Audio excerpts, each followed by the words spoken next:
Welcome back, everyone, to this week's episode of Booking the Territory, the Unprofessional Wrestling Podcast. For today, we're talking NWA Saturday Night on TBS from August the 4th of 1990. And I want to shout out wrestling tape collector Richard Land out there, a friend of ours over at OVP, for supplying us and me with this week's episode. There are a handful of shows that I didn't have that Richard has provided me from 1990, and this is one of them. So thank you, Richard, because Doc could not wait to do this 2-hour episode of Saturday Night. On that note, Harper's not here. I'm telling you, man, these holidays were shuffling around our schedule. We're trying to make sure we get everything out on time, and that's why Harper's not here. He couldn't make it due to the shoot job blues, and boy, let me tell you, it continues to kick him while he's down. Not that he's down, but it's kicking him. And then special shout out to our largest patron contributors monthly, Disrespectfully Classy, Marky Blassie, Mike Childry, and Joe Weiss. Thank you for your generous support on Patreon each and every month. Now, we're recording this literally probably 3 weeks out from the time it airs. Not quite that much, but it's far out, trust me. Doc, how are you? It is 7:30 in the morning on my day off. I'm ready to attack. I'm ready to attack this show, though, like half Hannibal, half Jeff Hardy. You know what I'm saying? Oh, I thought you were going to do a Sunny reference of some sort right there. I'm glad you didn't go with that one. No, well, that's for after the show. That's for the after show party that we usually have. She can come to that. You want to have So I was that just Patreon imagining. episode? I was just imagining talking about Harper not being here. That like he and Darren are like some buffoonish crime fighting duo that's out fighting crime on the streets of Metairie. Except they keep arguing and miss the crime. No, turn here. We got to go down here. Shut up! And they just completely blow it every time. They're fighting. They're fighting crime in the beer coolers of Metairie. Darren, he's something else. Yeah. Remember. I guess it's 3 weeks ago now. The champ mentioned he wanted. Darren been bugging him for a Christmas episode on the show.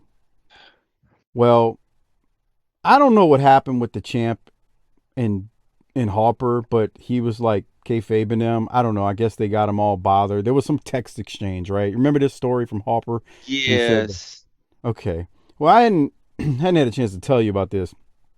So the champ reaches out to me and says, send D-Man a message. I think I told you that. Asking if he wants to come back on the show. Hold on.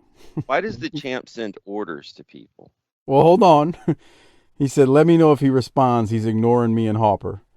So, I've been knowing the champ for 25 years and, whatnot. So I reach out to the champ. I DM or text the D-Man because I did find his number because I was on a text exchange with him and Harper and the champ. And I'm like, hey, did you really want to come back on BTT for a Christmas episode? Luke told me you did a few days ago. I'm trying to be nice. Doc can say a lot of things about me. I am very, very nice to people. I give them. You're nice to people you don't really know. I give them all the rope they need to do what they need to do to off themselves. I'm just kidding. But this fool doesn't respond. Okay. And hold on.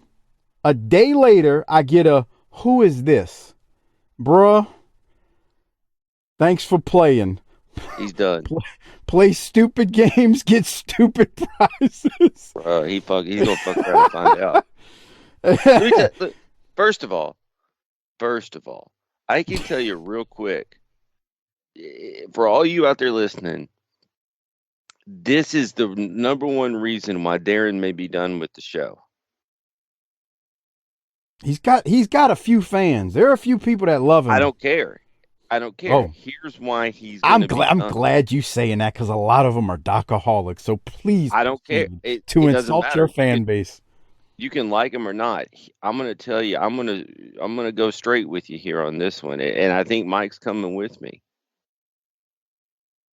Darren brings drama to the show, and we don't even work hard. We don't have drama about this show. Am I right? Yeah, we don't. I mean, we bust each other's balls all the time, but that's different. But we're too busy being a blessing and living, laughing, and loving. We don't have time for drama. This is our outlet. The drama's in the rest of our life. So when he brings drama and attitude and bullshit to the show, see ya. You know, But I I do never, like. Go ahead. I never close doors. I'm not gonna say he won't come back on because there are times when Bro, I'll be like, yeah. I gotta get rotator cuff surgery from closing so many doors. Well, no. Hear me out. I'm all for. Here's the thing. I can't say never because I'll probably bring him back on, but it'll be to just make fun He's of got to him. change. He's gonna have to change his attitude. Uh, And I don't like. if I don't like the champ down there handing out. Hey, go do this, go do that. Book your own territory. You let. Hey. If we're doing that, if that's the game we're playing, somebody give Harper an ether rag.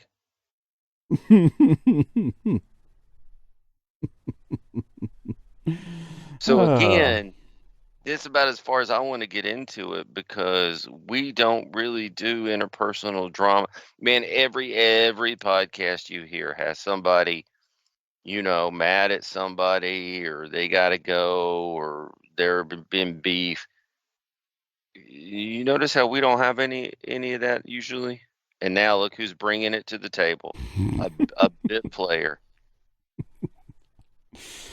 Oh boy.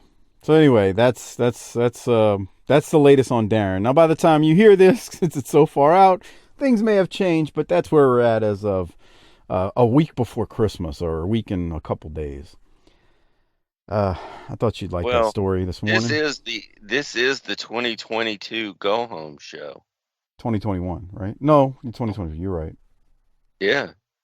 So I know we've been working real hard on our resolutions for next year. Gonna be the best year ever. This is the year we completely make over our personalities in middle age to achieve these resolutions that we don't plan on working on. I'm excited.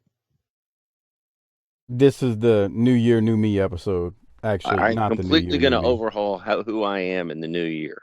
Right, as you always do. Oh, for the record, when Darren, I said he responded, he literally responded with, "It's D-Man, just spoke with O, and I can do the pod next," I won't say the day, but it's a day we're already recording, Doc.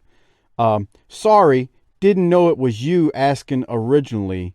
I have your name in my phone now. If not, I hope you have a Merry Christmas. So now he wants to be a baby face with the Merry Christmas line at the end.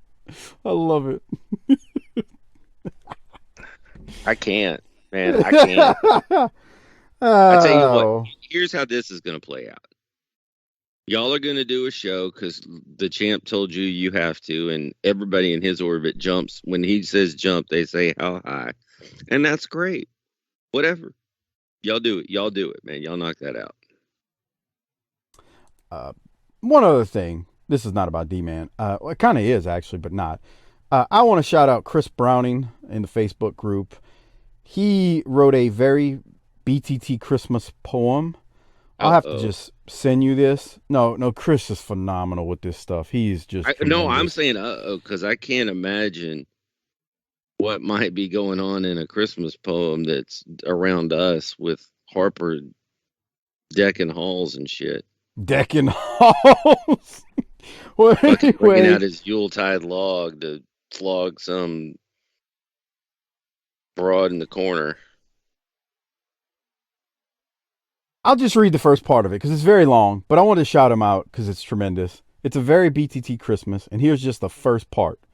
'Twas the night before Christmas, the 24th of December. The escort from Craigslist was stroking my member. I'd never had hired her, were I even close to sober, as her guts had been busted many, many times over. She had more miles on her than a rusted out Ford, and her tongue on my neck felt like an emery board. Her meth-addled teeth looked like jagged yellow candy, so it looked like he'd Look like I'd be paying $100 for a handy. In the field of judgment on that elf on a shelf, I let her stroke on while hating myself. I was thinking about Missy Hyatt circa 1985 in hopes that my heart-on would somehow stay alive. I was thinking of her blonde hair and massive bazongas while she cut up some white lines longer than congas. That's just the first part of it. It's pretty long. It's tremendous, man. This dude So, so is this good. guy obviously has a working knowledge of the English language, and yet this is how he chooses to spend it. Wait. And I stopped too. Go ahead. I stopped short. we're going There's to another hell, line. dude, for encouraging and promoting and facilitating this nonsense. I He love goes it. on this. He says, by a voice I hadn't heard. I'm sorry. Let me go back to the last line. Congas. When all of a sudden I was snapped from my daydream by a voice I hadn't heard since the last Patreon stream. It was crude and it was loud, like a fart from Nell Carter. It filled up the trailer park with, what the hell, Harper? Like Darren. What the hell, Harper? Come on, man. I get it. On your podcast, you should talk about the biz. On your podcast, you should talk about the biz. But all you talk about is eating ass and slinging jizz. You and Doc and Mike Mills talk about foul mouth. You should talk about Bruno. Talk about GYD or Mid-South. But fuck it, I don't talk wrestling, you know what? That's alright. Because guess what, motherfuckers? I'm playing Santa Claus tonight. This is some good shit, man. This is long, but it is tremendous. He shouts out all the BTT women in this. He shouts out Phil Allen and that nasty ass Mike McD. He shouts out the champ. He even shouts out Jaworski. Lots of shout outs to Blassie, Mike Childry, Joe Ice. Anyway, Chris, this is great. You're a lyricist, man. I love it, and thank you for contributing on this. It got a lot of Good hits. job, man. It sounds great. I can't wait to read it. And that's the thing here. So as we go into 2022, and we haven't on the for a shoot, we hadn't had no Christmas yet, but we're about to. But there's a lot. I mean, these are hard times, man. We got pandemics and wrestlers stabbing referees and all kinds of crazy shit going on. No kidding. We got a lot to be thankful for, and this show and the community we've built, as filthy as it might be, I really feel like we bring a lot of joy to everybody. How do you feel? I think based on the feedback, we bring people lots of joy, lots of love and joy. And let me tell you, the wrestling podcast, and I got to tell you, there's too many ads, and I get it. That's how they make money. That's how they justify doing their show. But when it's more ad than content, some of these shows are too long. I don't have 7 hours to listen to. That's too much. So I don't know. Speaking of too much, maybe we should get into the show. Are you exaggerating when you keep saying there's more ads than content? So I don't, a new thing here is I'm trying not to give other podcasts the spiff here, but there's a certain podcast, and let's say, trying to think of a tactful way to say this. Let's say that the star of the show's Come on. I ain't gonna change. Look, man, they reconfigured that show smartly to go through his career, and it's been good. But when I say you go 2 minutes and then you're going back to commercial, that's not enough content for me. Okay. And I can wear that 30-second thing out. Here's the other thing that these podcasters need to know. They need to work the advertisers, because if you just make it in 30-second increments, but if I pass through the ad and hit into muscle, hit into that content, I ain't going back. It's got to be real good. You'd go back, but it's got to be real good. It's got to be something juicy that you just They need got to to be hear. putting us over for me to go back. Okay. Well, on that note, hey, we don't do ads. So become a patron, tinyurl.com/PatreonBTT. Great way to support the show. We're not stealing money from advertisers who want to promote a product that you'll never buy. But we do promote our Patreon at tinyurl.com/PatreonBTT, where you can get 300 plus Patreon episodes, video versions of these shows that we do here. Look, we just did the Sunny OnlyFans. I think it Mm. was the grossest thing one of the worst things I've ever seen with the I red think you're rocket being in way it. too hard on Sonny there. I think Sonny. I mean, if you talk about her being now, you can question her decisions for doing this. I mean, that's some she didn't get enough hugs as a child or something. But I mean, she's 49. We said Disgusting, Doc. That's my no, only no, no. comment. She come on, you're being way too difficult on her. Now, I agree that a woman such as her that was a natural beauty didn't need to get the duck lip thing done or anything like that.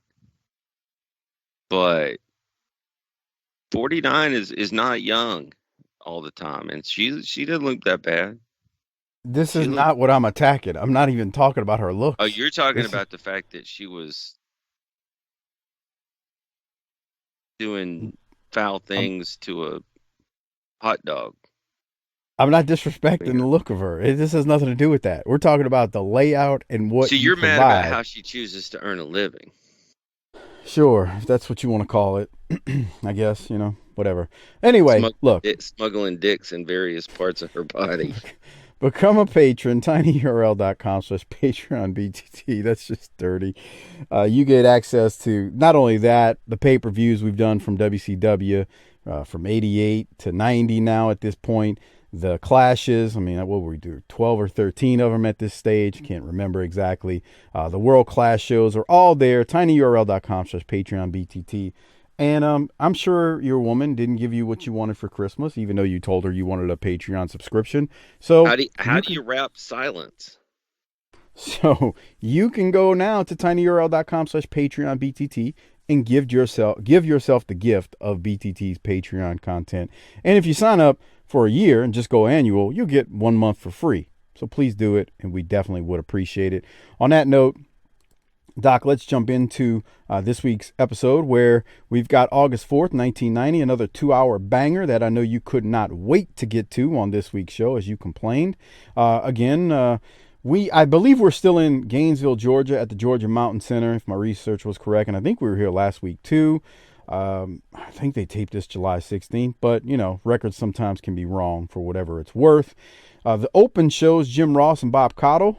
Caudle says, all evidence points to Luger being injured by the Horsemen, and I would tend to agree based on what we saw at the end of last week's episode where Luger came to the ring with either some kind of wooden stick or a pipe, and then they send us straight to the ring. Anything from the opening, Doc, before we go to Sid Vicious versus Joe DeFuria? No, sir. All right, so in the picture, as we get started on the first match, we do get a picture from Sid. Sid basically tells Sting that he's next as far as, he's going to be the world champion, going to beat Sting, all that good stuff. During this match, Lex Luger walks out, and all he does is stand in the aisle with the crowd going nuts as Lex stands there watching the match.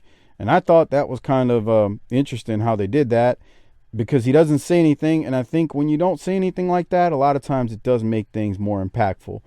Any thoughts, Doc, on Lex coming out, standing there, staring, look at the crowd react as we're watching the video version of this?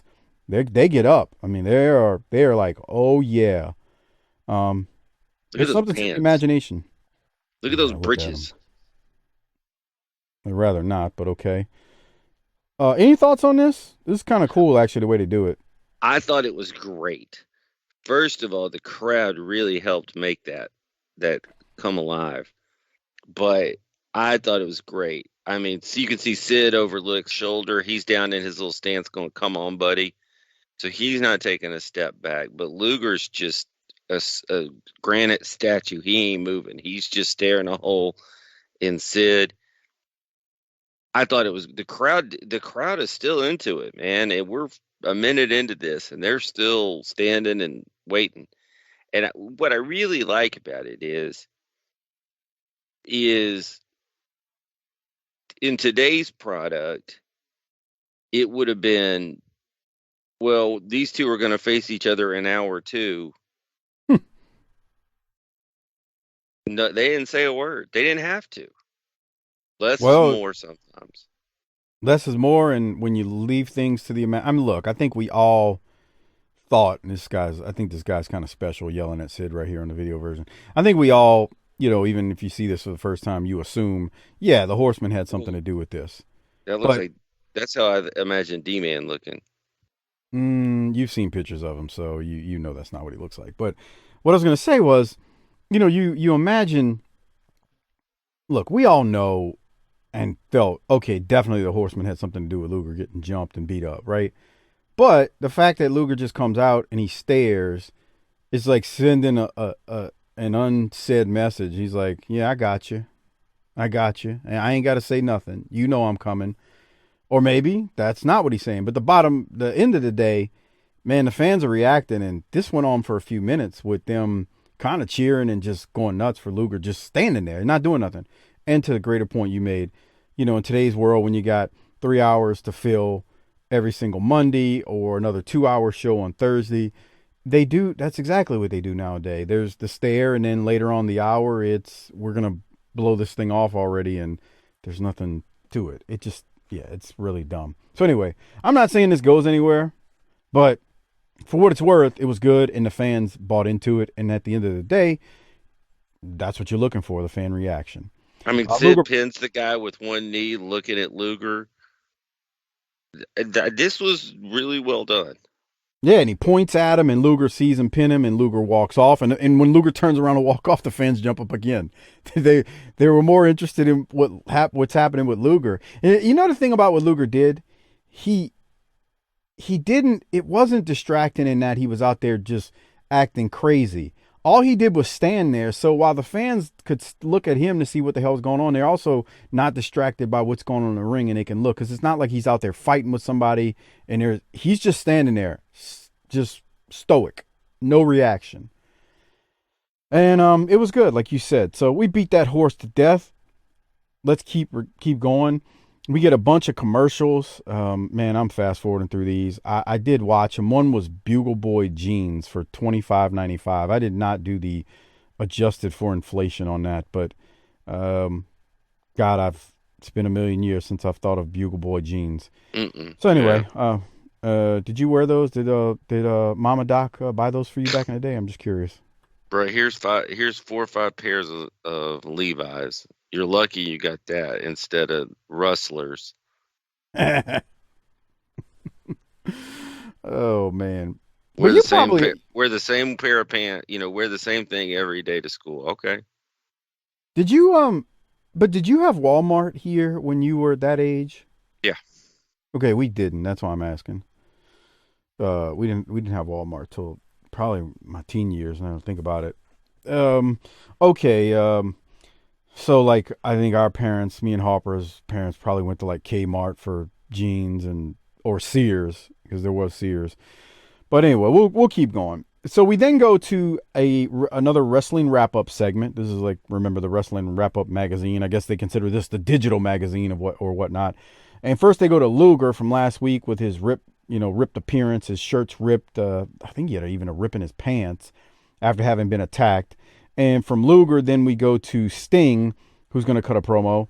And let's go to that part right now. The Horsemen. And as the wrestling wrap-up continues, ladies and gentlemen, here on World Championship Wrestling in TBS, I'm here with the heavyweight champion of the world, and I had requested that the United States heavyweight champion Lex Luger join us, but this silence, this moratorium that Luger is experiencing is a deadly silence. Why has he refused all interviews with the media since his altercation a week ago? Well, because Jim Ross, he's narrow-minded. When you're talking about the Horsemen and Ric Flair, of course, he won't say that they actually jumped him, and of course they won't admit to it also. He's narrow-minded. He's got one thing on his mind. He wants to get revenge, just like I wanted to get revenge. So simply, he's going to get it.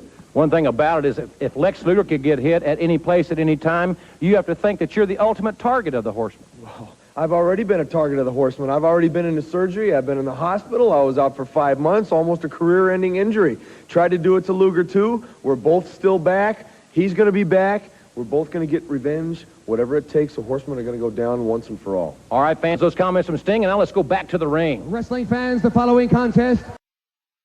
So Sting mentions how he was attacked by the Horsemen. He knows how it feels, so he obviously sides with Lex. He says Lex wants revenge, and it's completely understandable. And Doc watched that, and I'm thinking it had the same effect of an Ambien would have on most people.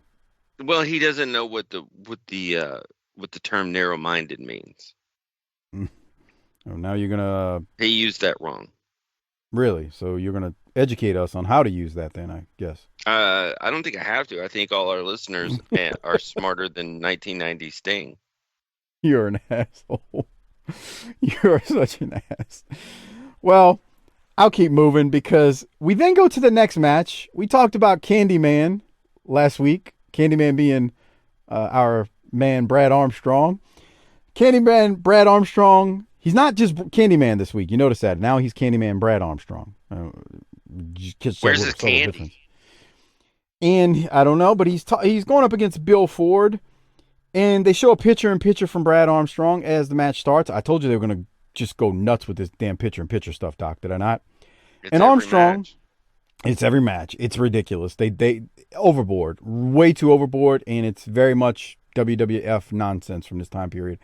Armstrong says he has chose Doug Furness as his tag team partner because how can you go wrong choosing the world's strongest man? My thought here was I've not seen NWA Pro or main event from this era for a long time. I don't know if there's something that was said there or I've missed something on Saturday night. But I didn't know he was searching for a tag partner. But I'll give the benefit of the doubt because I haven't watched any of the other episodes in quite a while. I don't know what kind of thoughts you had on Brad's promo before we continue with this match. Anything, or do you want to talk about Scrap Iron Bill Ford and his awesome look?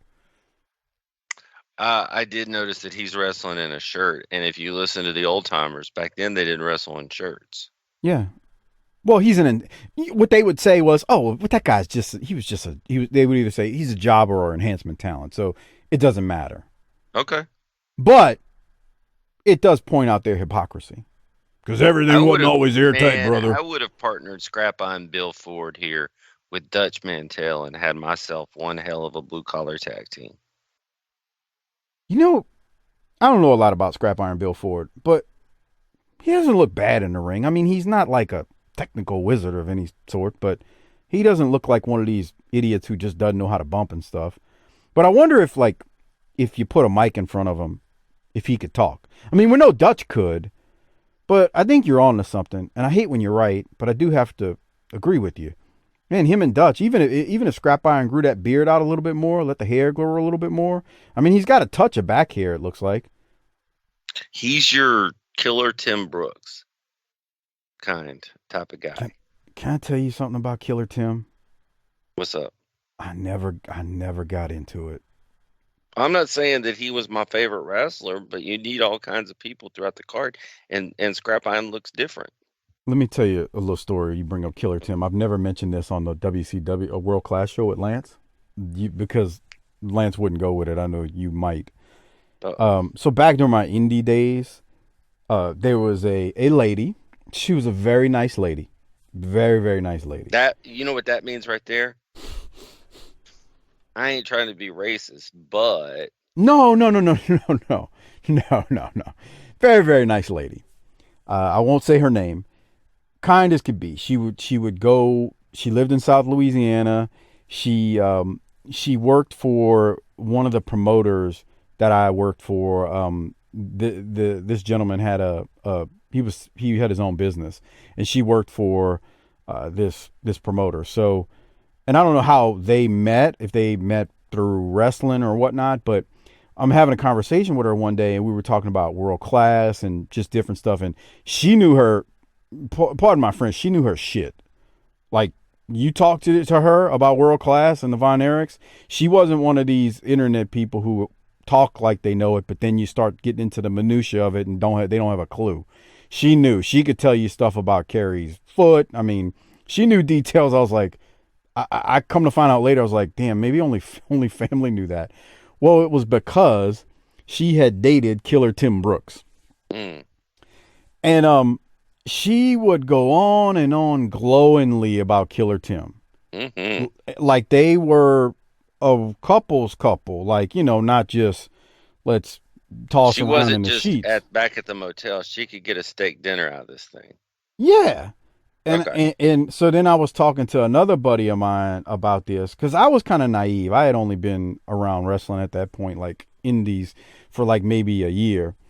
And he just looked at me and goes, bruh, Uh-oh. a rat's a rat. I was like, come on, man, that's a nice lady, I'm young. So anyway, but yeah, I mean, I'm not saying they weren't a couple. I'm just repeating the story. What do you But think? I think You think a rat's a rat? uh this woman was older at that point. I mean, this is the 96, 97 time frame. She Hey, was when you're in southern Louisiana, you can't be too choosy, right? I don't know. She was an older lady, so I don't know. I don't know, man. Yeah, I don't know. But our man Brad Armstrong will go on to win this match. He hits Ford with the side Russian leg sweep and pins Ford. And it's funny hearing Cottle and JR say Candyman Brad Armstrong gets the win. We've talked about this a lot. I don't know, man. I think Brad never got his just due. Still don't think. I think he does from us, but mainstream wise. We'll keep moving. Any other thoughts, Doc, on this match? No, I mean the Federation is better when there's more than one Armstrong in it. So gimmicks goofy, but come It's on, not even. Candyman. It's not even a gimmick. It's just his name. Yeah, it's I mean, nothing. it's they're calling him Candyman, and outside from I guess the red and white tights with the white lettering, and some of them He wind ain't up got no having candy. stripes. There's no candy. It's like they wanted him to be a peppermint cane or something. I don't get it. I mean, it would be like the $1 Million Man, but he ain't got no money. Right. There's nothing candy about it's. God, I hate to say it like that, but there literally is. It's Boogie. Nothing about you says computer or technology. I just don't understand it. Anyway, we'll keep moving. This is one of those things they did to just get Heard to shut up. Yeah, it's like they said, we'll call him Candyman Just, Brad Armstrong. just call him fucking Candyman so that fucker will shut up. But there's nothing candy. He's just Brad Armstrong. Hey, There's look. Hey, look. Hey, look. I know, but Heard keeps bringing that shit up in the booking meetings. So if we just do it, he can't say anything. He'll fucking leave us alone. Just trust me. It won't hurt anything. We'll call him the Candyman. We don't have to do anything different, but Heard can't yell at us. I guess because You ain't again, ever there's done that nothing on a shoot candy. job? Oh, just go with it. Yes. Look, let's just go with it. Call it whatever they want. We're still gonna do X, Y, and Z, and yeah. Your boss is over there hitting the RVD on the dumbest idea of all time, and you're like doing that painful smile, like, yeah, that's great. I mean, employees love that kind of shit. Let's have a pizza party. And you just looking at them like, boy, you gonna get praise when I fix this thing for you. They gonna blow you like, like, like you're stone cold. Yeah, I guess that's what they did. But again, there's nothing candy about him. He's just Brad Armstrong with red and white tights. All right, next match. There was a replay, a kind of a replay and an announcement. JR and Bob Cottle. They mentioned Stan Hansen is on his way back after his 30-day suspension. I can't believe it's already been 30 days, which is now over. They replay Nick Patrick announcing Hansen's suspension. One called the Hitman.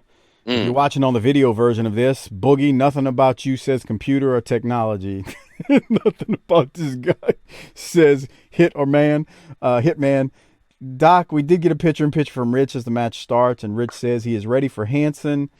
Rich says he's a winner and not a quitter. And boy, Tommy Rich is sweating buckets in this match. But I had a note here. He's sweating like. Video keeps freezing for everyone. I think it might be the software because it didn't do this when I was watching it. I had a note about that. Like, what the hell? Like, is there not AC in this bill? I mean, it's August 4th. You're in the South. I mean, if there's no AC, it's pretty damn hot in this building, but I don't know. And then you're under all those lights, but he's got that promo. Yeah, he's moist. Moist. Any other thoughts on the match or the Hitman? I mean, I guess we're taking a shot at Brett. That's what I thought. But the guy's got he's got blue tights in the black singlet, and I was like, are they baby blue too? I'm like, are they trying to take us? Look at this fucking idiot. He can't run the ropes. He can't run the ropes. Rich drops down. I had a timestamp right there, so you don't have to do it because that was the timestamp. Was this fool clumsily running the ropes? Yeah. I don't have much from this, man. Man, I think that just the Hitman piece made him look low rent, in my opinion. It's bad. And the fact, I mean, I guess that's part of it. They were like, and here's the other thing that looks bad. Why does Tommy Rich have to get so sweaty to beat this chump? Why does he have to go so long to beat him? That too? Because it went for a while. Like, he's about to hit the Thez press here. Hey, here's my sweaty nuts. Yeah. I don't get it. Did Tommy do a line in the back? That's why he's sweating like that? That thought did cross my mind. I mean, I'm asking because, like, the other dude he's sweating, but he ain't sweating like Rich. Well, it's hard to tell if he's sweating or if that's just Tommy Rich's sweat. We talk about the important things here on BTT. Now. Well, and speaking of important things. Budrow. Let's go to Buddy Landell, who has something to tell Tommy Rich. Yeah. What is Buddy Landell doing down there? He wants Tommy Rich back out there. As we have said, Landell and Rich had a match last Sunday on TBS's main event. Come here, boy.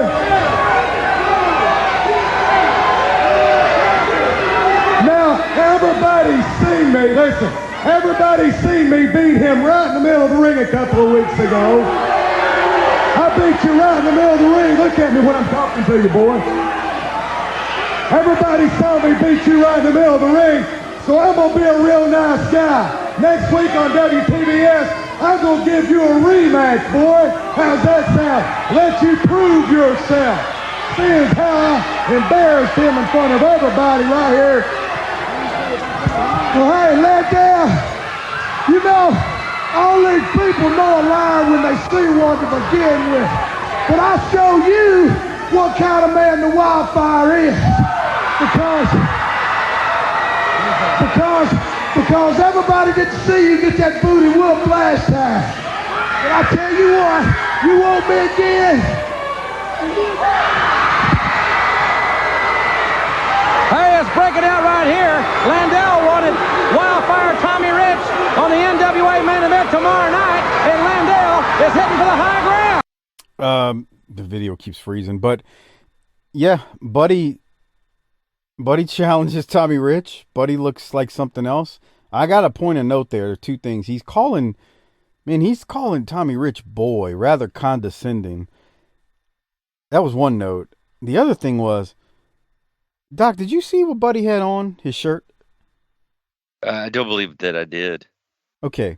He is wearing a LA Gear shirt, and I'm almost positive that is the same shirt he had on in one of his very first Smoky Mountain Wrestling promos that would have taken place about a year from this time, because I think those were taped in No, 91. you're talking about probably closer to like, well, oh, 15, that's true. No, months. that's true, because he doesn't show up until technically they start doing the new tapes in 92.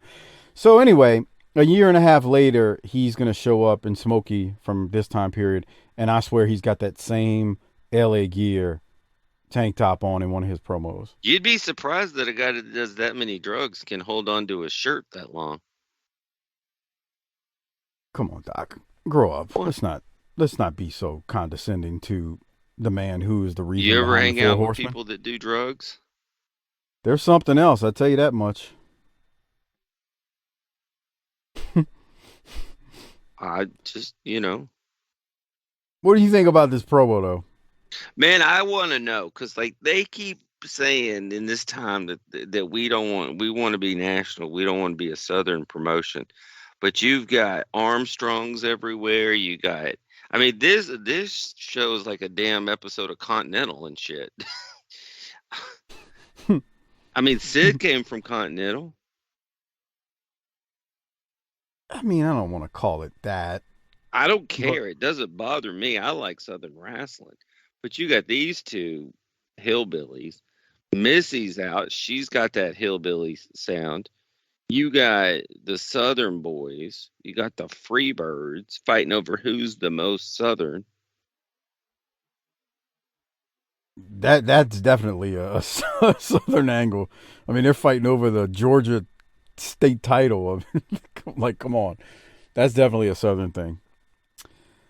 It was fine. It's Buddy, man. I can't. No, I always like Buddy. Yeah. And they were good there. I mean, they start mixing it up, and Buddy's got them damn short shorts on that I guess people were still wearing in 1990. I guess. As he runs off. They were LA Gear shorts, too. I don't know if you caught it, but he runs off, and he's like, let me get the hell out of here, man. Tommy Rich about to whoop my ass. But it was fine. It was good stuff from Buddy. That's and what again, you did. Let me get out of here. Tommy Rich is about to whoop my ass. Yeah, that's what I did, right. Sure. Next match we go to is Paul Orndorff versus Lee Scott. We get a picture-in-picture promo from Orndorff before the match where Orndorff talks about wrestling Barry Windham, and Orndorff says he's going to show Windham how effective and emphatic the pile driver will be. You know, I guess it's fine. He's focused on Windham, but, you know, he kind of was mixing it up with Arn, and we got that stupid stipulation at the pay-per-view or Clash last one we did, or it was a Clash actually, I think. Man, Orndorff and Arn would have been great to continue with as far as the TV title goes, but they just kind of move right away from that. We're all over the place on this. That was my note. Is like we brought in Orndorff, who's a major superstar, and what are we doing with him? And I get it. You're going to, well, he's with Windham. Yeah, but he was with Arn. Let's get him in something, and let's heat it up, and let's go. Yeah, that's my thing. Like, there's nothing wrong with Windham. It's just that you originally were like, because you were working towards the Clash, you rushed the match with him versus Arn for the TV, or not even for the TV title. It seemed like it was for the TV title, but then ultimately ended up not being for the TV title, and it was non-title, even though they never mentioned it. So you got that going, and I think we all would have liked to see that continue to play out because you got Orndorff and Arn. I mean, damn, that's 2 stars right there. But they just went away from it, and it makes no sense. It's just no consistency, and you know, you got to be fair. If somebody would have did that today, the first thing you're going to do is get online and tweet about it or complain on social media. This company doesn't know what they're doing. So to be fair, I just don't understand. I mean, I understand it's lack of leadership in the promotion, or the leader you have is incompetent. So I know why it happened the way it did, but it's just dumb. You got a star here. Go with it. Put them with Arn and let them do their thing. So I beat that horse now, and Orndorff, he's going to end up winning this thing with a big spike pile driver at the end. And Doc, I got any thoughts from you as I go to the finish? No, the spike looked good as always. Yeah, he gets that air on it, man, I tell you. So here it is. If you're watching on the video version, poof, good stuff from Orndorff right there. Stuck him. 1, 2, 3. After that, we go to a series of commercials. I didn't note down any of them, but I will say the next match is Barry Windham, who we were just talking about, that Orndorff was addressing, versus a gentleman by the name of Chris Powers. Again, Barry's a star, so we're not complaining about Paul and Barry. It's just, as happened during the Sid match earlier, we do get another appearance from Luger, who comes out and stands in the aisle, and he just stares at Windham in the ring. And once again, Doc, as you saw, the crowd loses their mind. This time they actually get a, Luger chant going. They're actually chanting for Luger. They're chanting his name. Let me go to you, and you give me your thoughts on anything you got from this match, or Luger once again coming out and standing there with no reaction. Once again, I thought this was really good and paints Luger in a great light, and it really kind of points out the fact that we put the strap on the wrong baby face.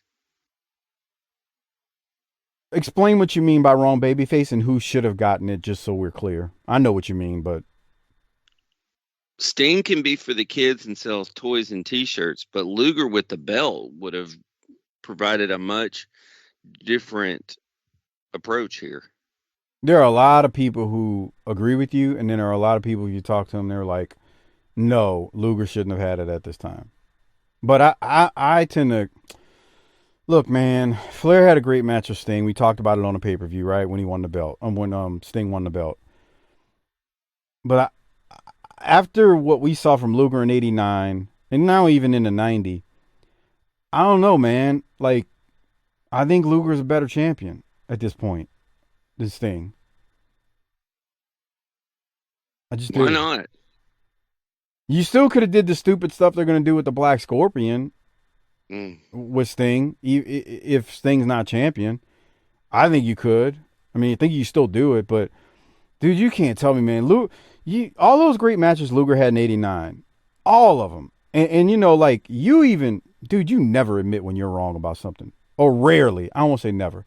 You rarely admit because you like to play heel and go back and forth, and yeah, it's Right. yeah.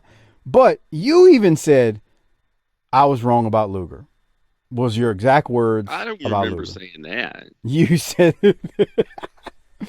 You said it. So anyway, good stuff here. The crowd chanting Luger's name. Barry's going to end up hitting the big lariat on, what's this guy's name again? Chris Powers. Did you have anything from the actual match, Doc? No, nothing from the actual match because the story is outside the ring. It really is. And Barry just, you know one thing about how this match was a little longer than it needed to be, but you know why it actually made sense to me? Because they're allowing the outside story to build. Not just that, Barry's distracted. Like, he can't just focus on, because, you know, Barry knows what the Horsemen do. They get in there, they jump people. He doesn't know. And, you know, we're thinking, okay, Barry's probably like, oh, damn, Luger's on to us. We jumped him. Now he's out here, you know, going to come get his comeuppance. So he's distracted and he can't focus on the sap he's in a ring with called Chris Powers. Sap. That was my thought. Well, you know, I mean, there's nothing disrespectful. Come on, man. I'm not trying to be mean here. Sap. That's nice. What?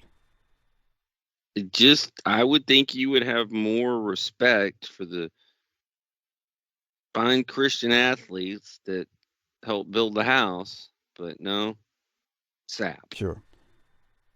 Doc, before I hit play on Flair's promo, you got any comment on his halo of hair? He cut it. He's cut it. He's cut it. He's cut it. But if he's going to cut it, it seems like he might needed to have thinned it out as well. Is that what women call too much body to the hair? I'm not a woman. I will tell you that he looks. Here's my unprofessional hair opinion: is it looks poofy. I think I'm with you. It looks poofy. I bet somewhere out there, though, in the BTT land of broads, we have a hair stylist. And I bet you that broad could tell us what was going on here. We actually do have, I believe, and you saying broad, a very. I just want the ladies to know where they stand. We have a very, very, very wonderful lady out there who's a patron, who can answer that question. I think so. Shawnee, here's the answer. What's the technical term that the industry insiders use to discuss this hair? So, Shawnee, you let us know what is the technical term that the industry experts or insiders would call this hairdo. I think you can answer it. If I'm wrong, I'm sorry, but I think you can answer it. As we go down. What's her name? As we go, I'm not going to let you do this. We're going to go to Ric Flair because I know what you want to do. I it sounded at first, and I didn't really hear you. Like that might have been a sister. No, it's not a sister. She's a Caucasoid like you. Wow. Okay.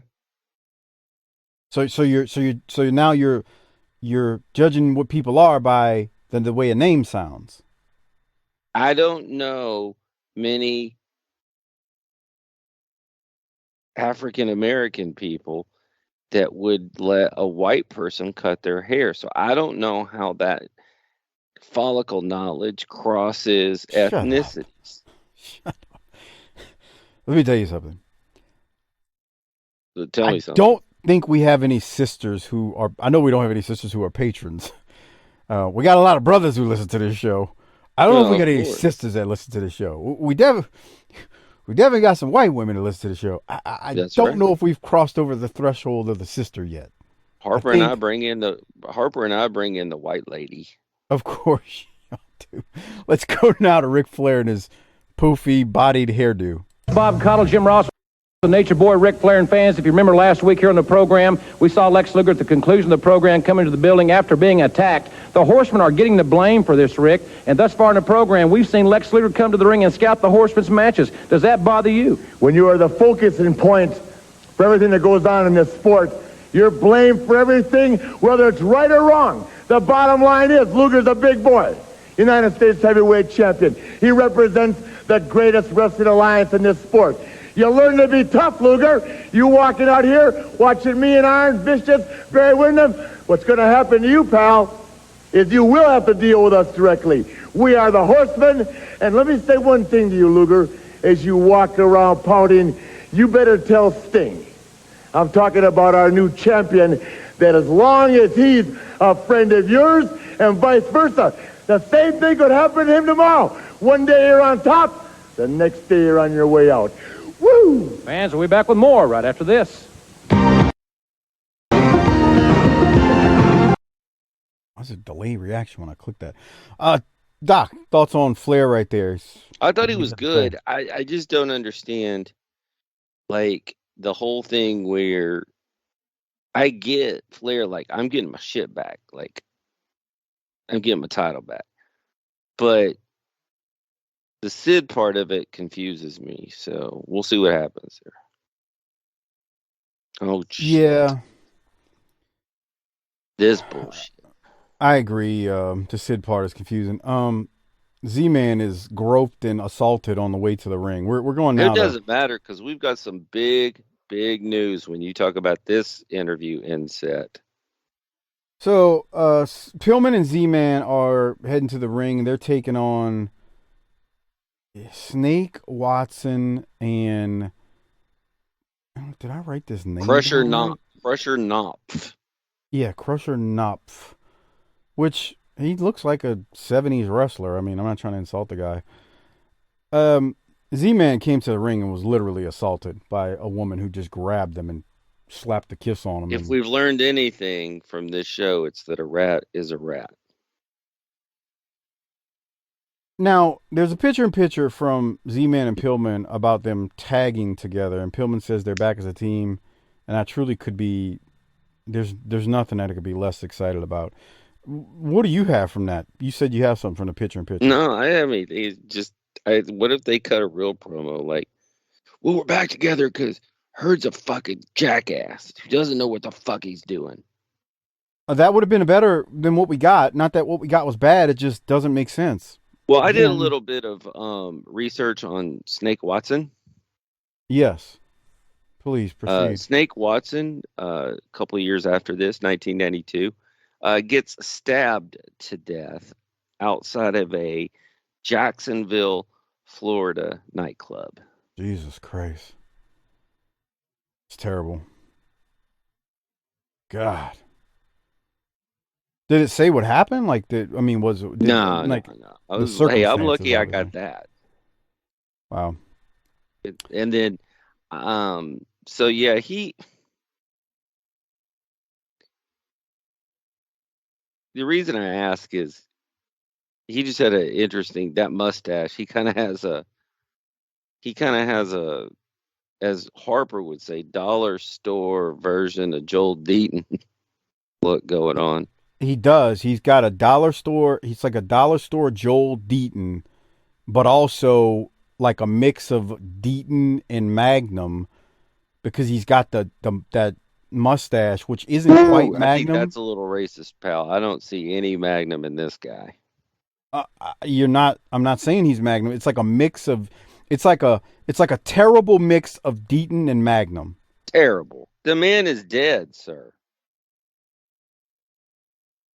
This has nothing to do with him being dead. If you could be dead and still look like someone, a dollar store version of someone.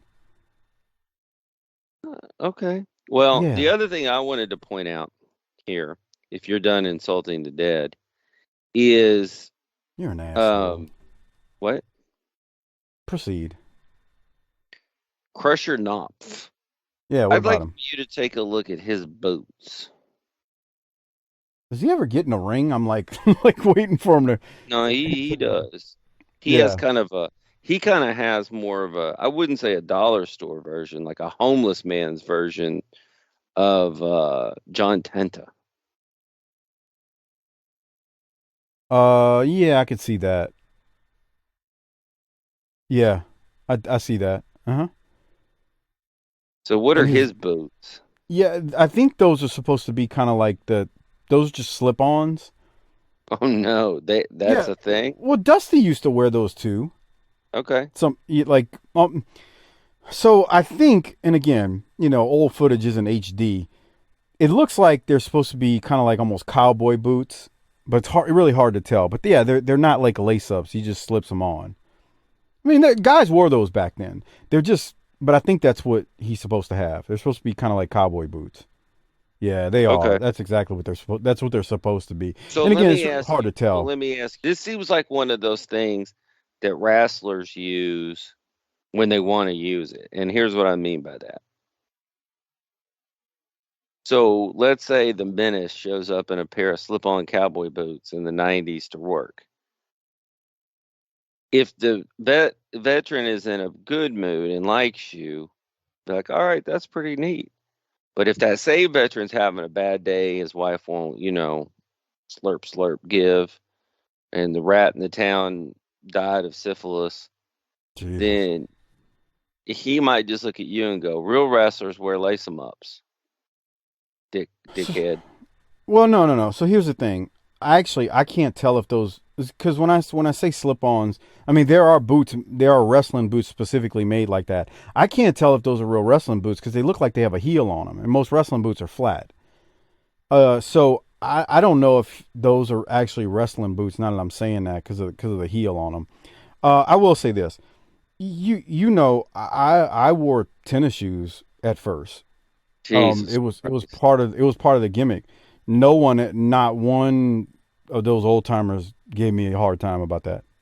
How would you explain your gimmick to like somebody who doesn't watch wrestling? It was And the just fact, I mean, so like if you were gonna tell my mom that you were a wrestler and she goes, "Oh, were you like Hulk Hogan?" What no, ma'am. I wasn't any. I never drew a dime. Oh well, what was? Were you like a fireman? What would you say? oh, that's easy. If we're talking about Mama or Daddy Doc. I mean, because all I have to say is, those thugs that play in the NBA and they get the little twisty things in their hair and they got the tattoos on Oh, them they're and just covered in tattoos, and I was like, why would anybody want to do that to their body? that's my gimmick right there. That's easy. Oh, so you Like, have tattoos? I guess I can't see them right now. yeah, right now you can't, but that's the gimmick.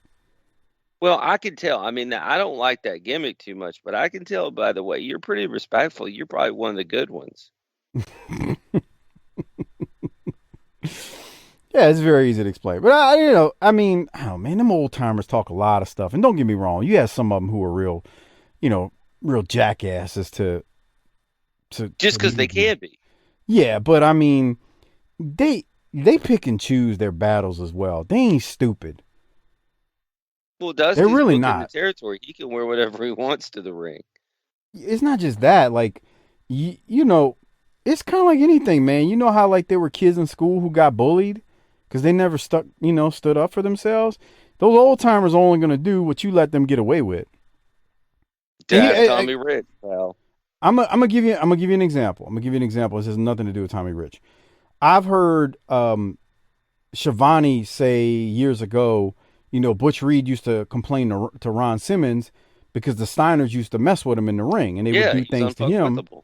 Yeah, they would do Everybody things listens to that. They've heard that. Well, my thing is, that's the example. Ron Simmons is like, oh, I'm unfuckwittable. He's like, man, you know what, Ron? They keep doing this to me, and I guess they were just like, potatoing at times, or kind of putting him in, stretching him a little bit and taking his sugar from him, and there's just different things that they were doing to him that kind of pissed Butch off. But it was like Butch just, I guess he wouldn't fight back, which is weird because you look at Butch Reed, you're like, damn, Butch, dude, like Butch wasn't just no sap out there. Butch, Butch was a former football player, and he knew what he was doing. So I mean, like they'll do what they can get away with. That's all it is to it. That's everybody in life. That's what I'm saying. There's no difference. Wrestling's just a little bit different because it's a physical sport. And yes, I did say sport. Pillman and Z-Man win with their finisher. Pillman hits that drop kick again and really gets some excellent height up on it. And that's it. And then from there, we go to Missy Hyatt, who let me hit pause because I'm gonna piss off a segment of our audience right now because I keep getting messages about this. Doc, any thoughts on Missy right here? First of all, she needs to get that hair back to more of a blonde position. And she sounds super Southern here. Well, she is Southern. Right. Who are you getting pissed off? I keep getting emails, tweets, messages on Facebook because we talk about. You need to get off all that. Hold on. When I check it, about how we, you and Harper mainly, just drool over Missy, and I keep getting that we avoid the fact of how she looks today, and I automatically think to myself, well, I mean, do they want y'all to point out the obvious? Whoa! She's an older woman. No. What are we supposed to say? I'm not gonna let you do that. What? I'm not saying anything bad about her. She's old. Listen. She's old. Listen.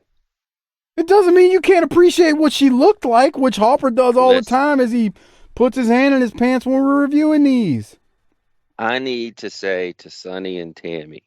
I mean, Sonny and Tammy. Sonny and Missy. I'm sorry for the way that Mike is talking about both of y'all. You two are treasures of wrestling and sexual fantasies. So she's still in your fantasy right now? From 1990, hell yeah. How old do you think she is right now?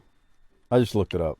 Let's see. She's probably 20. Let me do a little quick math. She's probably about 53, 54. No, she's 58. Oh. Yeah, I mean, I ain't going to the grocery store trying to find a 58-year-old woman in leggings to, like, follow up and down the aisles and try to, catch a whiff. Catch a whiff. Wow. Hey, right here, man. You got Elvis week coming up earlier. Yeah. 56:35. Sorry, I missed that earlier. No, it's okay. Do I need to go back to it? Nah, Elvis was a chump. King of rock. Elvis was the king of rock and roll, my ass. All right, cut that promo. Well, you talk about he was the original baseball. You talk about somebody that's just not built for the times. Elvis. What a chump. We love Missy. I'm sorry, some of you don't understand that. But we love Missy. We really loved what she looked like in 1990. Oof, boy. Father Time's undefeated, but that doesn't mean 1990 Missy wasn't all the way I don't alive. look anything like I did in 1990 either. Really? Could have fooled me. I thought you looked like White Lashley in 1990 as well. Nah, that's today. How much more? Well, maybe that hadn't worked for you. What's your weight differential from 1990? Well, I mean, I'm actually, like, at this point in time, I was, I'm probably not that much heavier. You were a chunky boy back then, though. A husky one. I probably was close to the same weight, but I was, a little, like you said, huskier. Yeah. Government cheese has got a lot of fat in it. I wasn't a tub of shit, but I had I had a lot more fat on my body than It's I always did interesting muscle when at the somebody time. has to defend themselves by saying they weren't a tub of shit. Yeah. Nah, I mean, I don't know. What's your weight difference since 1990 versus now? Well, You I the was pandemic then put a few pounds on you. yeah, I So put on about 25, 30 pounds in the pandemic. I've been working to get that back off, but not me. um, you got to realize I was a stick. I mean, So how much did you weigh in 1990? I looked like Colby Carino out there in 1990, a When cheeseburger. Moose was slinging him into the barricade. Yeah, I look like cheeseburger in 1990. How So much I'm did you weigh though? probably And how tall were you for? well. That's another question here, because I'm how tall am I now? 6'2". I hadn't grown yet, so I was like 5'2". I grew a foot in 1991, and it shit Damn, hurt. It hurt.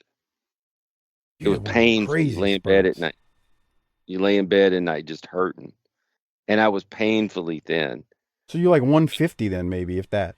Oh no, no, no, no! I wasn't shit. I wasn't 150 until I was in my mid-20s. Damn, you were a skinny little scrawny little son of a gun. Yeah, I was probably 120 in Wow. 1990. Okay, so I probably was closer to like 180. But So I'm up about 115 pounds because I'm weighing about 235 right now, which is way too much, and I got to get that down. I was probably about 180, and I was like I was like an inch shorter than what I am now. I had my spurt in literally Don't 89. talk about spurt, please. I had a spurt. I was for real. I was like 5'2" like you, and in a year's time, I grew like 6 inches, and that it just went one more inch from 90 to the time I was 18. That Well, was if it. you're wondering why we're talking about this, it's because in the ring, the SST is beating up some jobber team, They and are nobody gets. murdering John Douglas and Tim Hughes, and there was at one point where Fatu hit a super kick on one of them that looked fantastic. Nailed But we're them. not going to do anything with SST. We know that, so who gives a shit?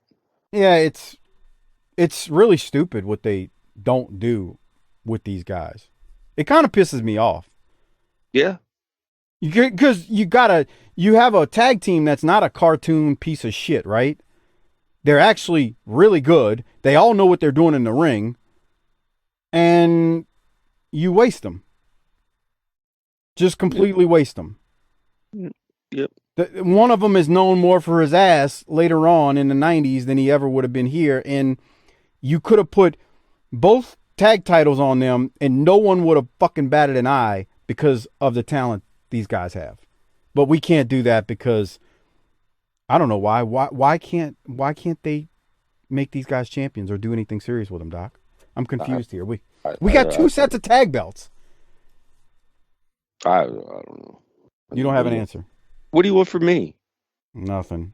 Boy, he missed that super kick right there, though. All right. Any other thoughts on the match? Not on this one. Nothing. Wow. Yeah, so Samoan drop followed by a big splash off the top, and the SST do get the win. We then get an ad for very, very nice Samoan drop. We then get an ad for the Danger Zone. Paul Lee mentions and plugs the Danger Zone for tomorrow night on the NWA main event, where he claims he'll get to the bottom line of what happened to Luger. So there's that. If you've got access to the main event, it might even be on YouTube. Not really sure. We then go to a series of commercials. It's Superhero Week on TBS. I don't really have any clue what some of these movies were that they plugged. I mean, there was Superman and Conan, but there were a few that I don't ever remember movies. I don't know if you watched this, Doc, these commercials for Superhero Week here, but I did find it. Bro, I was trying to get to at this point, I was like, how much longer does this show have? Jesus.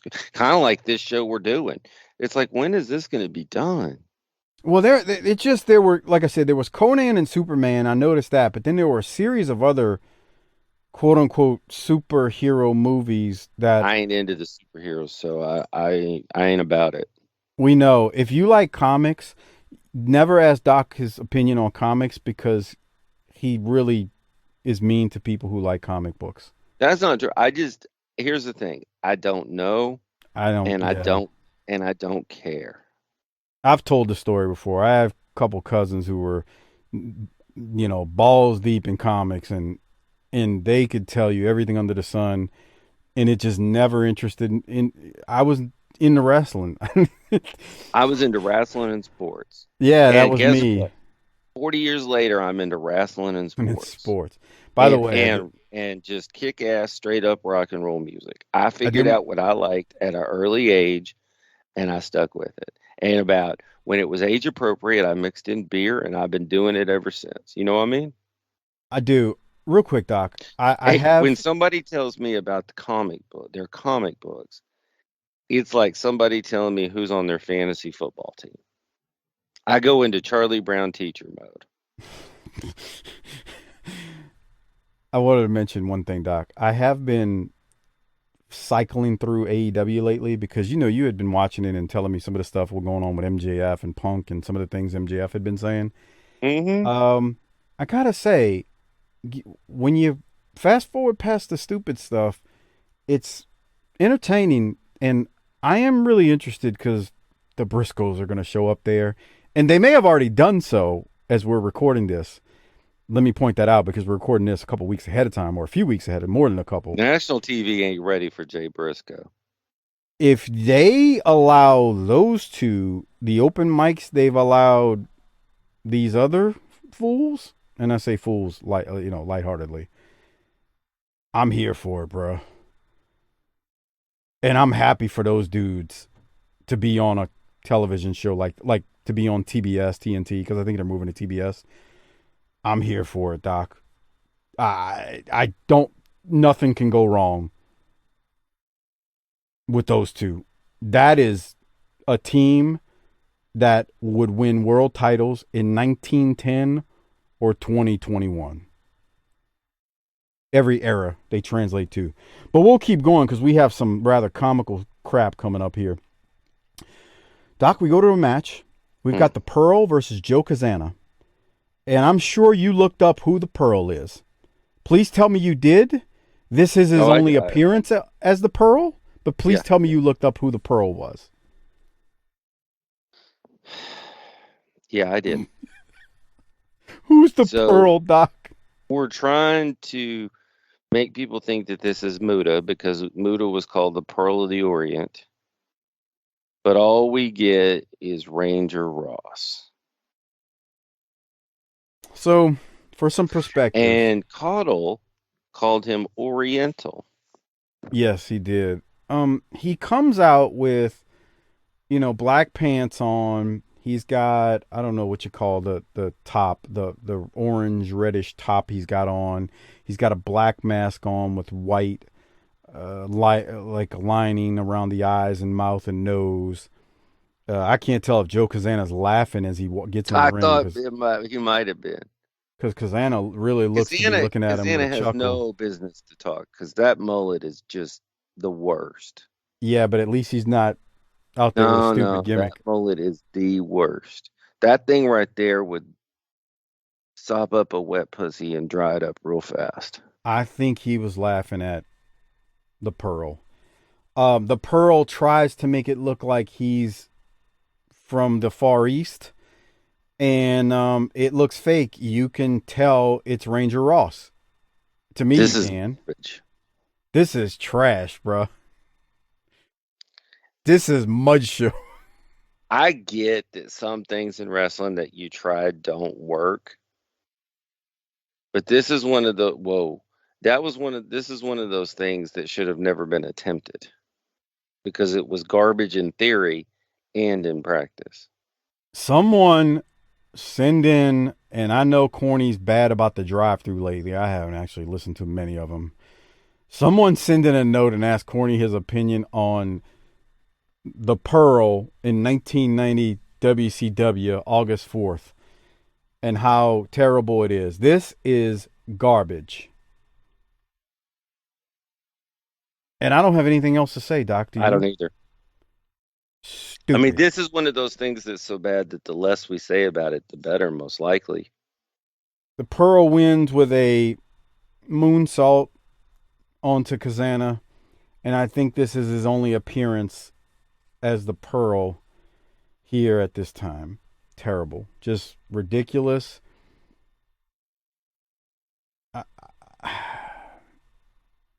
I would ask what we're doing, but I already know.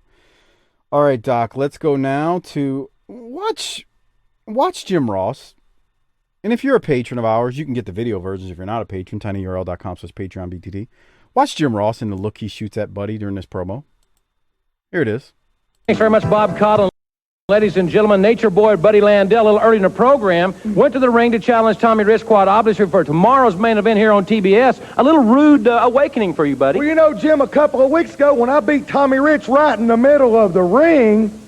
I don't remember that. What? You beating him in the middle of the ring. Yeah, don't you remember when I beat him right in the middle of the ring with the small package? Okay, well, go ahead. Well, see, to me and Tommy Rich go back a long way. Used to be tag team partners. I had to cut him loose then because he was the weak link in the chain. So I'm going to give him the benefit of the doubt, come out to give him a rematch, and he sucker punches me. The nice guy that I am. Walking out, beating him a couple of weeks ago, right in the middle, 1, 2, 3. Going to give him a rematch, and he wants to sucker punch a guy like me. So you're ready to wrestle him tomorrow night on TBS in the main event? Hey, if I tell you tomorrow's Easter, go home tonight and paint your eggs. I'll give him a match anytime he wants it. And we'll talk to Tommy Rich about that challenge a little bit later, and we'll be right back. Doc. That was great. If I tell you, I don't remember this. I mean, obviously I've seen this before, but I don't remember. If I tell you tomorrow is Easter, go home tonight and paint your eggs. That was great. And what did a you line. catch, it was a great line. Did you catch Jim Ross kind of shooting Buddy a look like, come on, pal. Let's Come on, stop bro. this. Look, we're all too Southern here, but come on. Yeah, man. That was tremendous. I That loved was it. Great. I loved it. Absolutely loved it. Any other thoughts? Buddy was No, good, Buddy man. was fantastic there. Oh my God. That's the Chris Sapita. That is the Steven Jaworski, the moron Steven Jaworski crank moment of the week, because I guarantee you when this show airs, he's going to be cranking to that one. All right, we'll keep moving. We get a replay of JR and Bob Cottle. They throw it to Scott Steiner versus Fatu from last week's show, and it ended in a DQ due to the other Samoan using a shovel on Scott during the match, and then Scott Steiner had to make the save.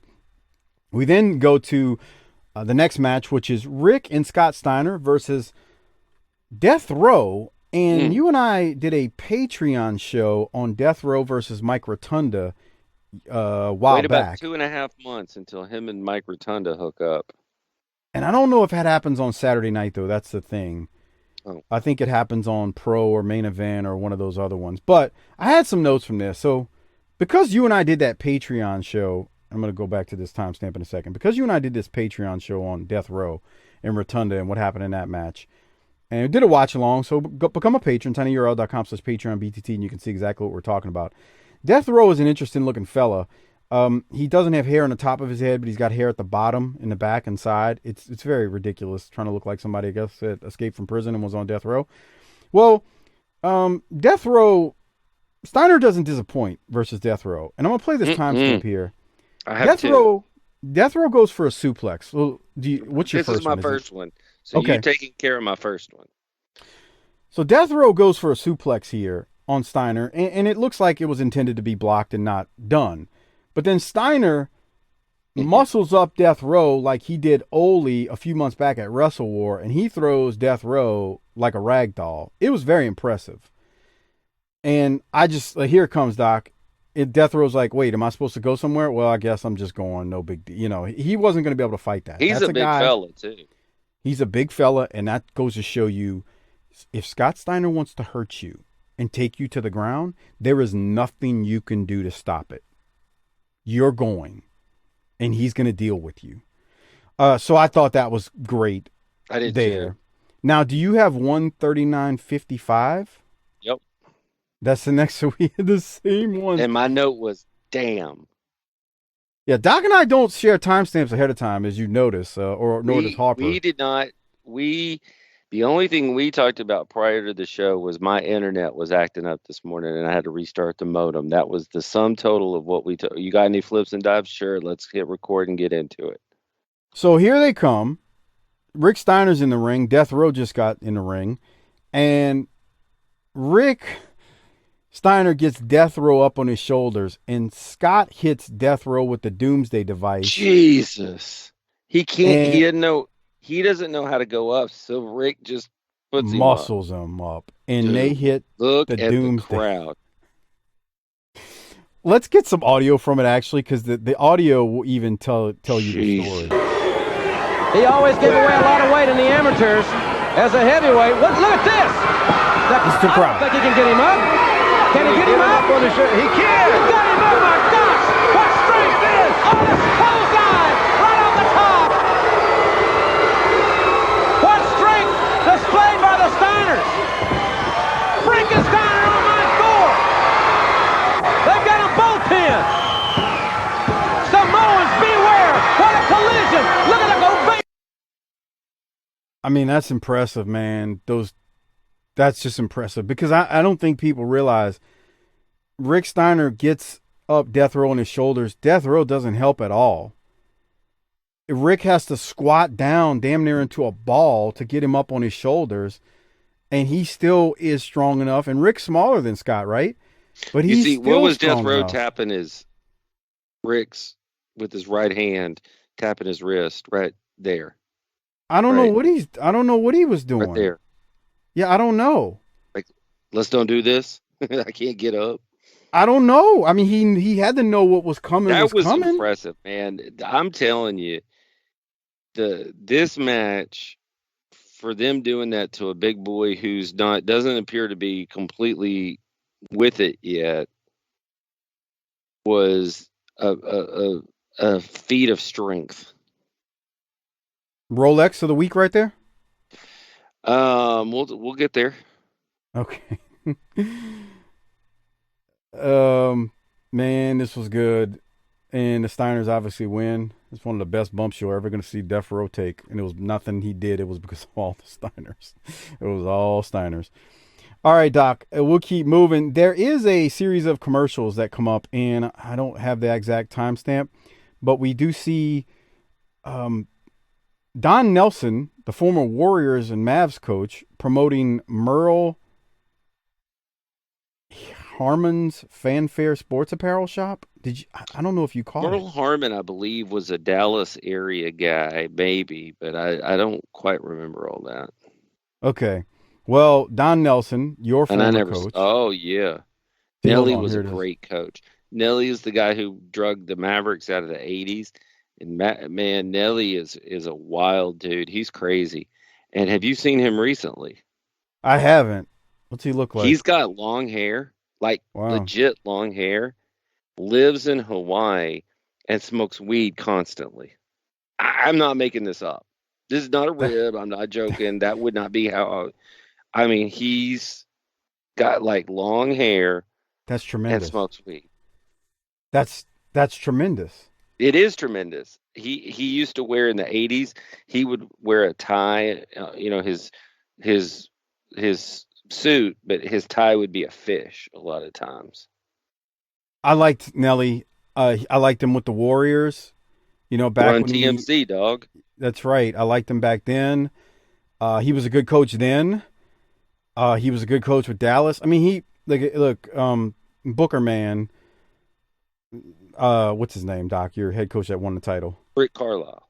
Rick Carlisle is the one who gets credit for the title in Dallas, but the culture changed, not only with Cuban as the owner, but the culture changed. Nelson pulled them out of the doldrums. Tell me when you get this, because it's got the article title and a picture of him. Of Don Nelson? I just sent it to you. Okay. So when that comes through. Oh, yeah. Look at him.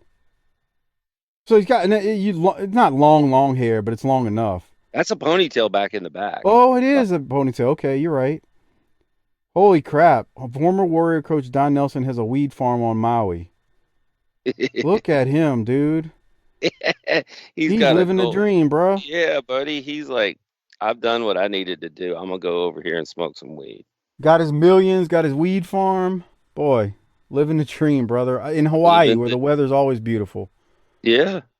I mean, rains and whatnot, but damn, unreal. But I'm glad I stopped there on that commercial because that was actually the best. That's the Rolex commercial of the week if we did give one out. Merle Harmon's Fanfare Sports Apparel Store. Don Nelson promoting it. And you're right. He got the Mavs on the winning side. He was good with Pelicans the could use a Milwaukee guy like Bucks him. in the 80s.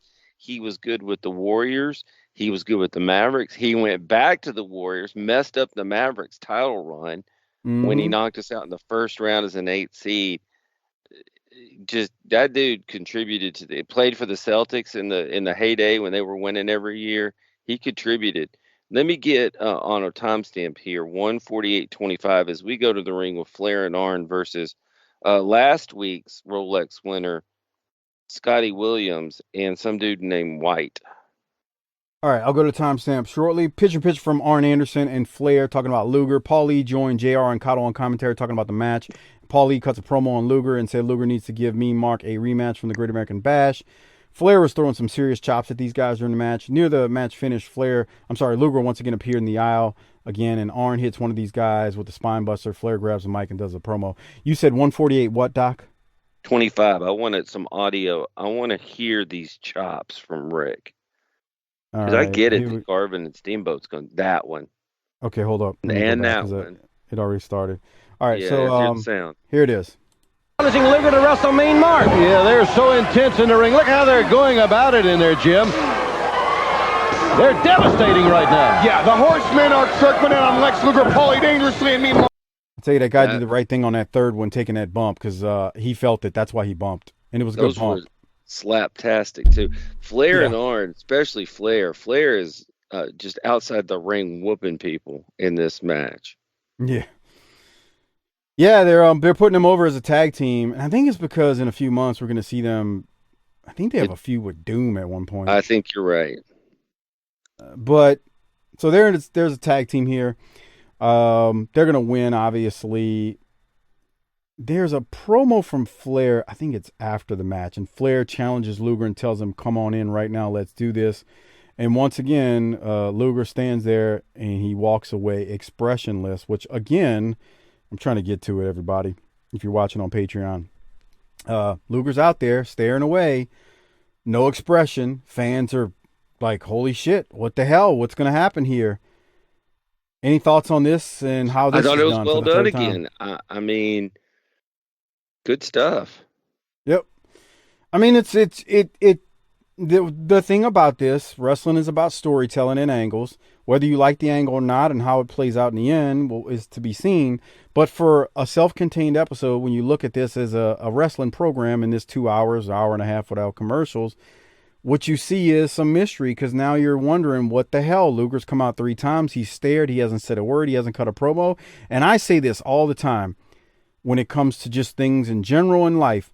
If someone doesn't say anything, there's always a wonder. Now, I'll give you an example. Every now and then, you say something or I say something on this show, and I'll drop in a beep. And what you said or I said wasn't even bad. I just drop in the beep because the beep and the fact that you don't know what was said makes your imagination run wild. I've told you to never edit my words. I don't edit. I just put a beep over it. And I've noticed when I do it, people go, "Wait, what did he say?" And I'm like, and I don't never say, I'll say it now. It did not that he said anything bad. I just leave it to the imagination. Sometimes the imagination will run wild, as we now see Corny and Missy. Corny's over there saying, "Let's get together." Plugging the power hour. Plugging something. I bet you Corny would like to give Missy his power hour. Come on, pal. Power 3 pumps.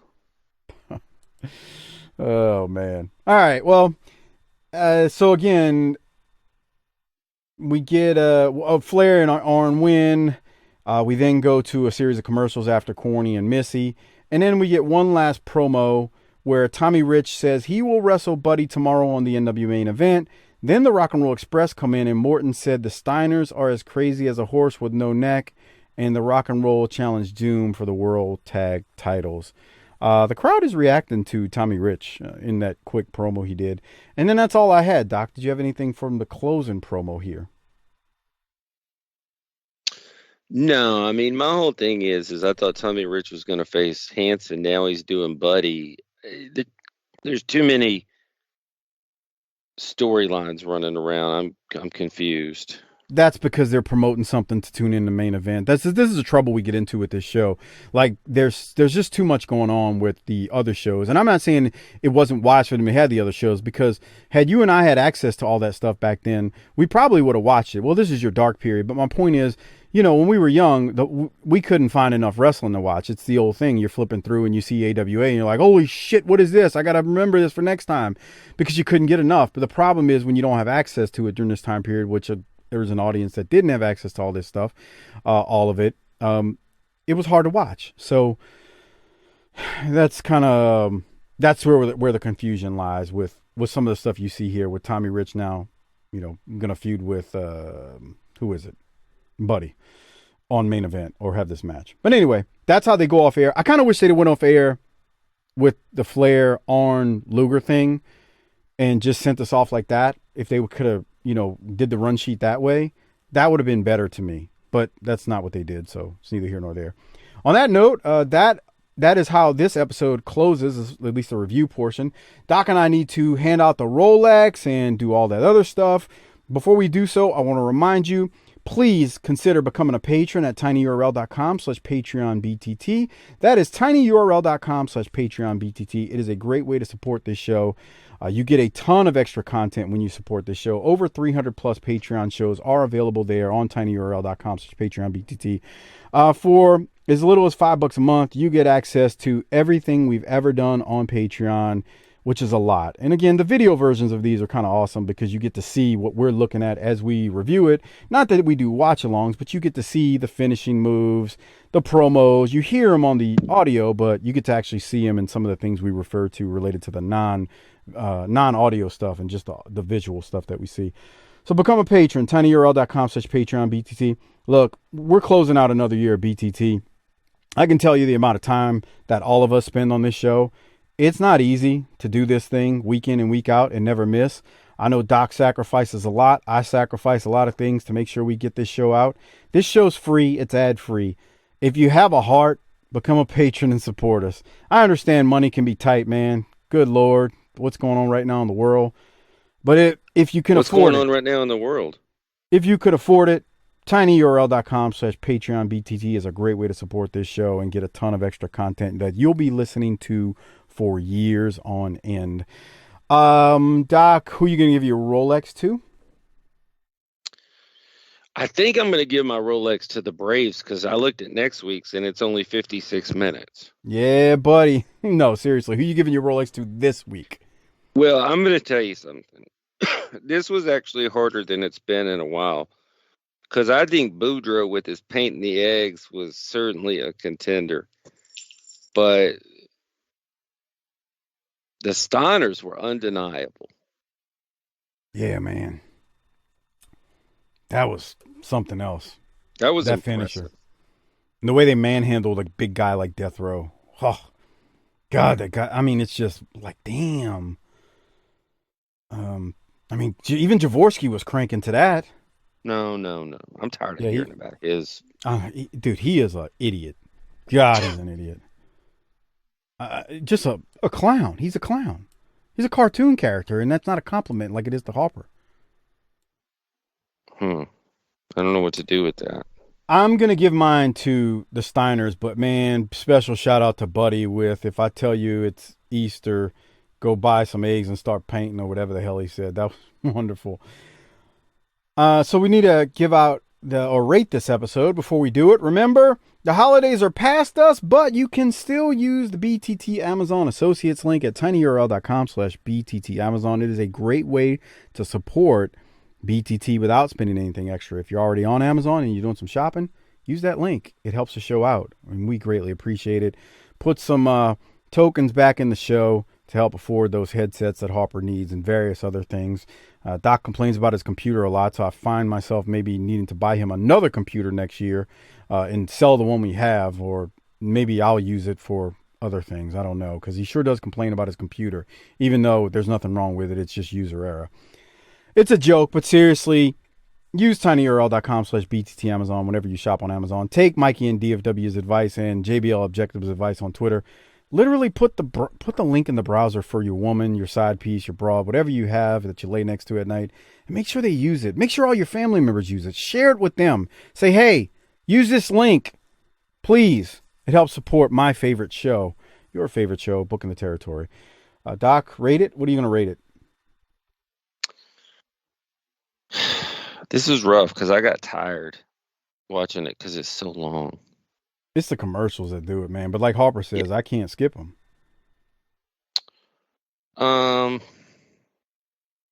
It was a good episode, man. It's just long. And when you're adults like us, it's hard to handle this in one setting on a short week at that. Yeah, this is like the Thursday night game of football. We had a quick turnaround. Yeah. I'm going to give this a B+. I'm going to go A-, and it's because of Buddy and the Steiners and what they did with Luger. I'm going to give it an A-. I liked it. It was long. It was a quick turnaround because, we just recorded the last show a couple days ago. So because of what's going on schedule-wise and trying to get all these done, it's the holidays, busy time of the year. We're preparing for the BTT Christmas party. It's just hard, to get in another 2-hour show in the same week. Because again, the last one was 2 hours. So, we got 4 hours of wrestling to watch. And some people would say, oh, that doesn't sound like it's too bad. Well, when you got 2 kids and teenagers and younger kids like Doc and you got soccer and all that stuff, it's hard. Hey, I woke up this morning and we got a sick kid in the house. That's great. Not week great, before actually. Christmas. Yeah. Well, at least it's a week before, right? But, A-, so B+ from you. And again, I thought this was a good episode for the reasons we've mentioned. All right, before we get out of here, I want to mention, shout out and Merry Christmas, Happy New Year to our Vantage Point, the Retro Wrestling Podcast with Joe Murata and Michael Quinn, the northern version of BTT, slightly classier, a little bit more professional, but still fun nonetheless. They support us. Please support them and give them a listen on their feed. Just search our Vantage Point, the Retro Wrestling Podcast, wherever you get your podcast from, and they will come up. And thanks, Quinn and Joe, for another year of support. Also, check out the Bottom Line Cast with Mike Prue and JV. Those guys do the ECW show on our Patreon feed, and they do a free show on their feed called the Bottom Line Cast on the career of Stone Cold Steve Austin, and they've covered now up until the 90s, so they've gotten quite some time in with Austin's career. Lastly, if you didn't get your video shout out, or you're mad at your woman because she didn't give you what you want, I know you're going to go buy your Patreon subscription at tinyurl.com/PatreonBTT, but maybe you want to cut a promo on her, maybe you want Harper to do it, because we know he can do that. Send him an email to chrisharper16wildcat@gmail.com, and then PayPal him cc30388cc@yahoo.com. The video that you would like cut on your woman or your side piece or someone you hate in the world or a family member that you hate, send that to Harper at his Gmail address, and then PayPal him $20 and he will get you a video as quick as he can. Shoot job, lose, or have him run into issues, but he'll get you your video. Trying to think, Doc, do we have anything else before we close out another calendar year of BTT? And at this moment in time, I think we are just 5 months away from year 7. 7. We're getting close to a decade, man. Stupid. Yeah. As Mrs. Dog says, I can't believe anybody actually listens to y'all. A lot of people listen to us, and that's the beauty of this show. It's hilarious that the women can't stand it. I never take it for granted either. Of all the people who listen to us, it's quite amazing that the audience is growing as large as it has. It really is. It feels like people are listening into some of the conversations that we had in the office like 8 years ago.